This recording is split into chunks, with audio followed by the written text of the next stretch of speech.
Hi అందరికీ నమస్కారం. Identity movie review. Tovino Thomas Trisha కీలక పాత్రలో నటించిన యాక్షన్ థ్రిల్లర్ ఎలా ఉంది? మలయాళంలో ఇటీవల విడుదలైన ఐడెంటిటీ మంచి విజయాన్ని అందుకుంది. టొవినో థామస్ త్రిషా కీలక పాత్రలో నటించిన ఈ యాక్షన్ థ్రిల్లర్ తెలుగులోనూ విడుదలైంది. మరి ఈ మూవీ ఎలా ఉంది? ప్రేక్షకులను ఏ మేర మెప్పించింది?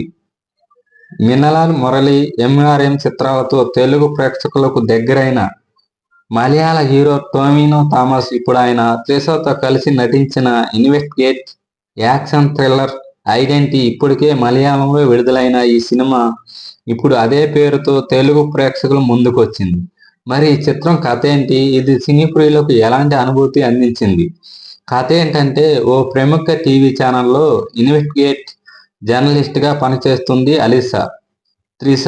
ఆమె ఒక కేసు విషయమై పరిశోధిస్తున్న క్రమంలో ఒక హత్యను కళ్ళారా చూస్తుంది. దీంతో అక్కడి నుంచి తప్పించుకునే క్రమంలో అనుకోకుండా రోడ్డు ప్రమాదానికి గురవుతుంది. ఆ తర్వాత ఆ హత్య కేసు విషయమై సిఐ అలెన్ జాకబ్ వినయ రాయ్ రంగంలోకి దిగుతాడు.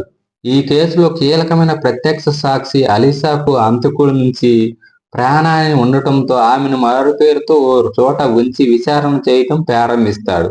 అక్కడే అతనికి స్కెచ్ ఆర్టిస్ట్ గా పరిచయం అవుతాడు అరుణ్ శంకర్, టొవినో థామస్.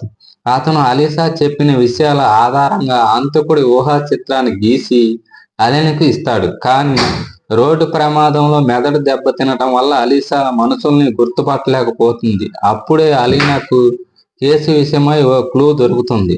దీంతో అక్కడ నుంచి అరుణ్ వెంటాడటం మొదలు పెడతాడు.